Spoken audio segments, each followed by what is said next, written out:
Hi, this is Gwen Foster. I want to talk about some of Hanna Kroeger teachings, and I want to talk a little bit about who Hanna Kroeger is. Hanna is one of my mentors, and a lot of what I do is based on her foundational work of underlying causes of ill health, which I've talked about in other videos. But I'm going to do a series of videos that have to do with some of her teachings, and I think it's super important to understand that most health conditions are actually symptoms of something wrong in the body that needs to be addressed. And I think it's super interesting that sometimes we'll have just like one symptom, just like acne, for instance, or digestive issues, or someone grinding their teeth. And then those are kind of ignored or thought, well, that's normal. And then the body yells a little bit louder and it says, oh, okay, you're ignoring the acne because that's really a colon issue or hormone issue. So now we're going to have to give you something else. And then by the time you get to the doctor, you have like 5 or 10 possible symptoms, which are still symptoms of an underlying cause that is all kind of starting to get mixed up. And then you can end up on 4, 5, 6, 7, 8, 9 medications for all these different symptoms, which might just be the health of your colon, or might just be that you have parasites. So I want to talk about some of those. So some of the videos that might be titled Hanna Kroeger Parasites, Hanna Kroeger Nutrition, they're going to be based on her work and the Help One Another book, which I will hold up. I'm going to be looking, I'm going to be looking down on some of the videos, and it'll be because I'm reading directly from her book, which I do a lot with clients. The first thing I want to talk about today is parasites. So parasites is a huge problem. Anne Louise Gittleman wrote a great book called Guess What Came to Dinner, and it is a great book for people who want to just have an introduction to parasites. It's a regular person book. It's not a clinical book or technical book. But one of the quotes in her book, she says that over 80% of people, especially in warm climates, have a parasite issue. A lot of times snoring is a parasite issue, grinding your teeth, wanting to chew ice, digestive issues, gassiness, skin issues like eruptions, crawling. I'm going to read some of the symptoms out of her book for parasites, and I'm going to talk about why doctors don't really address parasites, and the problem also with even determining which parasites you have.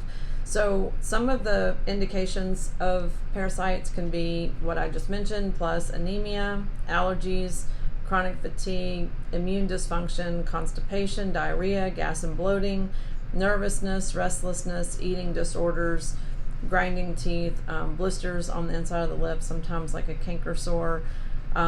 They can also be underlying cysts, fungus, and tumors. And really, there's a whole host of symptoms additionally that I'll go into in a minute that have to do with specific types of parasites. There's lots of parasites. There's the single cell type like amoeba, giardia, cryptosporidium, protozoa, and then there's the worm type that are like flatworms, which are like flukes, roundworms, pinworms, threadworms, tapeworms. So these are all different parasites that you can get from many, many different ways. We can get them from our pets, we can get them from meat, we can get them from fish, sushi, gardening, our kids who get them from daycare. A lot of people know, like with their kids, that there's pinworms, like the itchy butt thing, and that's a for sure sign with your dog or your kid if that's a problem. But Western medicine doesn't have a great solution for parasites, because in animals, I don't personally believe in treatment for parasites that are not natural with pets, because you're basically like giving your dog Raid or an insecticide, which I'm completely believe in organic. I don't believe that we should be giving our dog insecticides, and those same medications that we give our animals for heartworm and for all that stuff is totally not legal for human consumption. And I do believe it's why a lot of dogs have kidney issues and medical issues, is because monthly they're given heartworm medicine and the stuff on the back of their neck and all this stuff that is actually poison, but those things are not approved for humans. And so it's very rare, maybe with Flagyl, maybe, that someone, as far as Western medicine, would even give you a solution for parasites. And Flagyl doesn't work for all the parasites. And I've even worked with people that have been to like the one parasitologist in any major city. Small cities don't even have parasitologists. Houston has a few. But what's interesting is they'll do a stool sample or they'll do a blood test, and they'll be specifically looking for like a Scaurus roundworm or pinworm or one type of parasite, but they're missing all the ones they're not testing for. And also, if that parasite's not in the digestive tract, it's not going to show up in a stool sample, because parasites can be in your brain, they can be in your liver, they can be in your pancreas, they can be in your joints, they can be many, many places. And the problem is that if those places are not tested for like your spinal fluid, then it's just like totally missed. So the person just stays sick and doesn't really, get over it. And then we have all the, kind of more chronic conditions of toxins and poisons that are also spread by spiders, mosquitoes, malaria, which is through ticks. I mean, not ticks, mosquitoes, but also Lyme disease, which is through ticks. But I don't personally believe that Lyme disease is only carried by ticks. I think it's also transmitted in other ways. And then the last problem with parasites is like when the child has pinworms, it's very often affecting other people in the family. But it's like if one person in a family has parasites, it's very likely all the members of the family have parasites. So the family has to be treated together, including the pets. So I want to talk about some of the most common symptoms of parasite infestation. And like I said, Anne Louise and many other people, Hulda Clark, Hanna Kroeger, there's just Dr. Christopher, there's so many people that said that over 80% of Americans have some parasite in their system.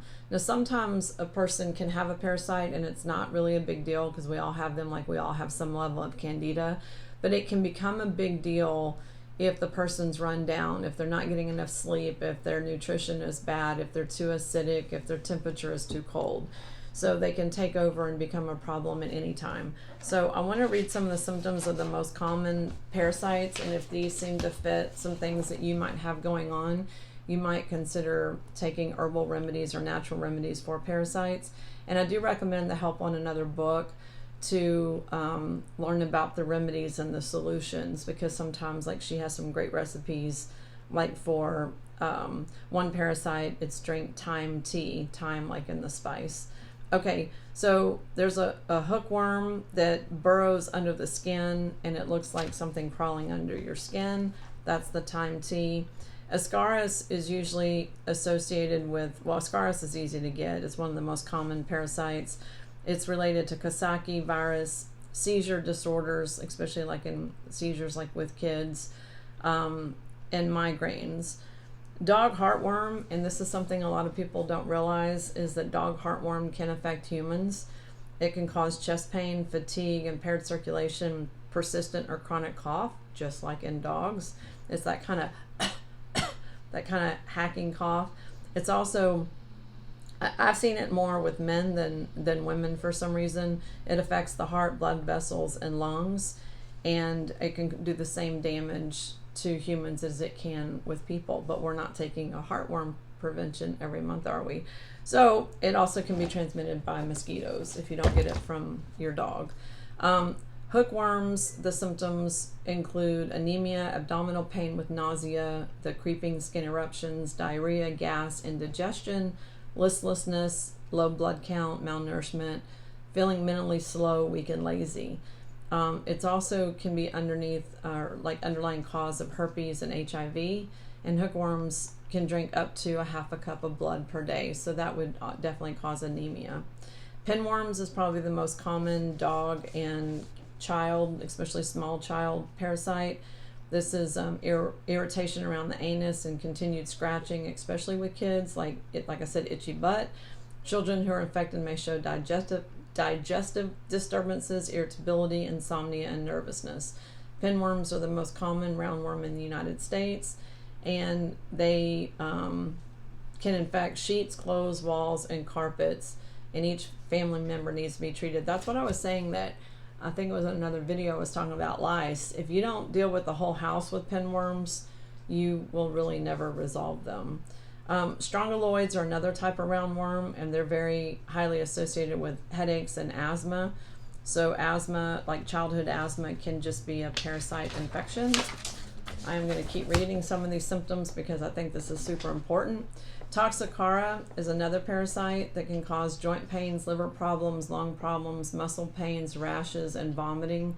And they can also affect the retina and cause blindness. Trichinosis is one that's a pork type parasite.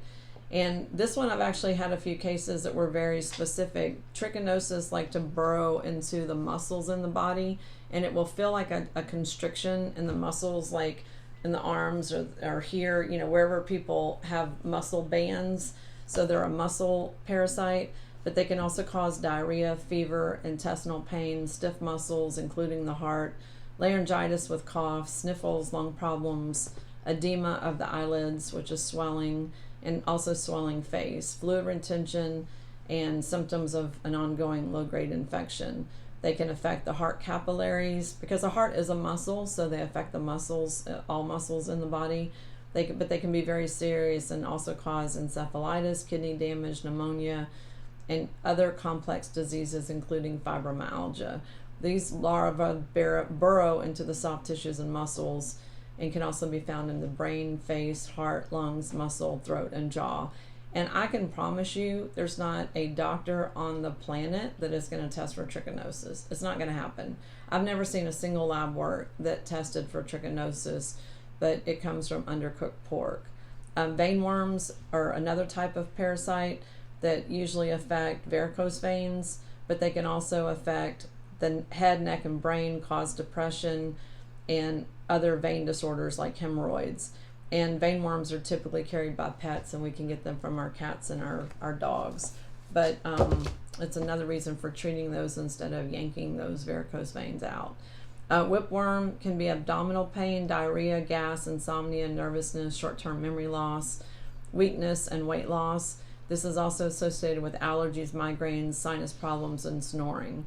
So a lot of times when people snore, especially if they didn't used to snore, it can be a whipworm infestation. And then there's flatworms. Those are all roundworms.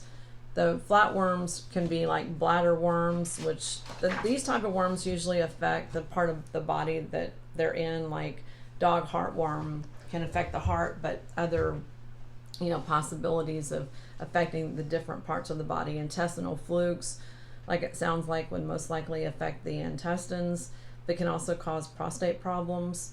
Fish flukes can cause skin troubles, liver, and intestinal pressure, like it feels like a pressure in the intestines, sporadic gas, and disruptive digestion. And then blood flukes can cause blood clots and anemia, waking up in the night several times and sleeping during the day, weakness in the venous system, which is also the cardiovascular system, and they can be associated with high blood pressure and strokes. So this is one of those discussions, like talking about high blood pressure, that high blood pressure is a symptom. It's not its own problem. High blood pressure can be the kidneys, it can be blood flukes, it can be dehydration, it can sometimes be something really simple. And then, you know, next thing you know, someone's on 6 heart medications, but the underlying cause is not addressed. And that's really what I want to get to in these videos, is for people to think about what might be the underlying cause of their ill health. There's also liver flukes, lung flukes, and lymph flukes. And they're named that just because of where the flukes end up locating in the body, and that's where they're going to cause the problem. So if they're in the liver, the flukes look like a little stingray. They're a little flat parasite that looks just like a stingray. And by the way, if you go to YouTube and you pull up lung flukes or even like tapeworms in the brain, you'll find that sometimes people had what they thought was a tumor, or they had a mass in the brain, and actually what was there was a big tapeworm. So these things, when people look at them under imaging, they just look like something that shouldn't be there, and they think it's a mass, but it's actually like a parasite coiled up. I'm going to do a separate video on Lyme disease specifically, so I won't get into that too much. and the single cell parasites, because I think those are just as important. And really, those are the ones that tend to seem to be the ones we get when we travel because of water that's not safe to drink, or they're like more like the single cell things that tend to be more causing chronic illness, and I really want to go into those into a separate video. So if you have parasites, one thing, there's lots of remedies. Hanna Kroeger had some really great remedy, well, she still does have great remedies, like wormwood combination, rascal, cloves, garlic, ionic silver, Himalayan salt, food grade peroxide, molecular silver, MMS. These are all great solutions for parasites, but you have to be diligent about them, and you have to work with the whole family. And also you need to do a parasite protocol for at least 60 days. I'll put some additional information under the video, and if you like these videos, please like and subscribe. Thank you.